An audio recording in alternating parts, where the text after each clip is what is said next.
What's up mga Lods? Magandang araw po sa inyo lahat. Sana ilagay na sa mabuting kalagayan. At palambing naman po ako. Please don't forget to subscribe and click na notification bell para updated kayo palagi sa mga bago kong upload na videos. So for today's video po, bibigyan ko po kayo ng more tips kung paano nyo masasatisfy ang jowa ninyo after nyang labasan, no? So hindi nga lang po nagtatapos ang inyong bakbakan kapag nilabasan na ang babae. So I suggest meron pa po kayong dapat gawin para mas masarapan pa ang babae sa inyo, mas mag-enjoy pa, para hindi ka makalimutan ni Inday. So alam niyo ba Lods, kapag nakatapos na kami mga babae, meron pa talaga kaming hinahanap na gusto namin gawin sa amin ng mga lalaki. So number 1, ito po yung finger. So napakaganda po na after pong matapos ni Inday ay gamitan niyo po nito. So pasok niyo po yung daliri niyo. Bakit niyo po gagawin yan? Kasi po kapag po kami ay natapos na, marami pa po kaming kiliti sa loob. So ang gagawin po ninyo, papasok niyo po yan, gaganunin po ninyo ng medyo mga ilang minuto lang, no? Para po yung babae mas masarapan, mas masatisfy. Kasi po may pahabol pa pong labas yan, may pahabol pang katas yan kapag ka pinasok po ninyo ito. So gustong-gusto po ng mga babae talagang pinifinger. So after nyo labasan, talagang kung napapanood nyo po sa mga porn, no, ginagawa po talaga yun ng mga lalaki, no, yung tapos na po yung babae and then ginaganon pa. Kasi po kapag ginanon nyo po yung babae, talagang liliyad dyan sa sarap, no, yung talagang parang manghihina yan sa sobrang sarap. So mas maganda po na ubusin nyo po yung lakas ng babae kapag po kayo ay nagjerjeran. So wala po kayong titirang lakas kahit 1%. Yung talagang latang-lata, pauwiin nyo ng latang-lata sa bahay niya. So sabihin nyo sa akin, bakit naman mong gagawin nyo pa yun, ma'am? Napinggir ko na nga nung nagjerjeran kami, tapos na, pipinggirin ko na naman. So, kailangan nyo pong gawin yun para po talagang satisfy sa inyo yung babae. Katulad nga sabi ko, yung talagang mauubusan na siya ng lakas. So, gusto nyo ba magpa-judge pa ulit sa iba yan, magsi-second round pa sa ibang lalaki? Siyempre, hindi na, no? Mas maganda na talagang ubus yung 100% na lakas niya.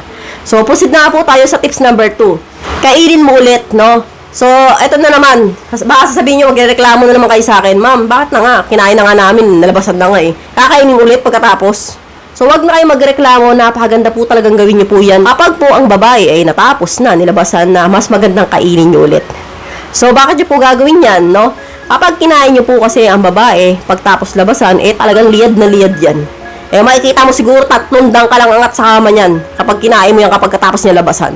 So, kasi nga, sobrang kiliti namin yan. Sobrang hindi namin alam yung gagawin. Siguro tatawagan namin yung 10 santo dyan, na sobrang sarap. Sa ganyan paraan po kasi, mas mapaliliyad mo yung babae. Sobrang taas ang liyad niyan. Maniwala ka. Yung talagang parang bulatong nilagyan ng asin yan. Kapag kinain mo yan pagkatapos labasan, yung talagang sisip-sipin mo yung katas niya. So, minsan ng mga babae umayaw dyan eh. Sabi, wag na, ayaw ko na, hindi ko na kaya. Pero gustong-gusto nila yung pakiramdam na yan. So, napapakipot lang niya, wag ka mainig. Kainin mo na kainin hanggang maubos. Napakaganda po talaga yung gawin niyo yan kahit natapos na po kayo magjerjeran, kahit na nilabasan na siya. So, kasi po, yan po ay pahabol na sarap. So, isa rin po yun sa mga technique ng mga lalaki na gusto namin na ginagawa sa amin. So, nababaliw po kami dyan. Kapag po ang lalaki kumakain, pagkatapos namin labasan, yung talagang inuubos yung katas namin, naku, hinahanap-hanap namin talaga sa isang lalaki yan. Nababaliw kami dyan. Kasi po, karamihan po sa mga lalaki, no, alam ko, kapag nilabasan na si Inday, hindi na yung kinakain. Kasi nga, mabaho na daw yan. Maalat na daw yan, mapakla na daw yung lasa niyan. So, bibihira po yung mga lalaking kumakain pagkatapos labasan ng isang babae. Kaya, kapag ganito ka pong klase ng lalaki, ewan ko lang kung magpagpalit ka pa ng jowa mo. Ewan ko lang kung magpa-judge pa sa iba yan. Sa'yo pa lang, ubus na yung katas niyan. At kagandahan nito, Lods, hindi ka talaga makakalimutan ng jowa mo kapag kaganyan ka jumerger, no? Maalala ka niya palagi. So, kasi talagang pambihira talaga yung mga ganyan lalaki na talagang kumakain pagkatapos labasan ng isang babae.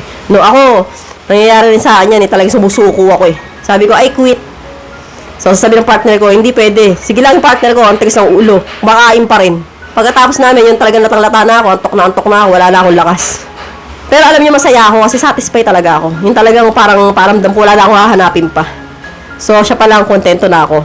So, kaya mas maganda, Lods, na I suggest gawin niyo po itong dalawang bagay na ito after labasan ng jowa ninyo. So kung gusto mong baliw sa inyo yung babae, gawin mo itong tips na ito. So, hanggang dito na lang po. I hope you learned something new in this video. More videos to come. So, stay connected and see you again to my next video. God bless. Bye-bye!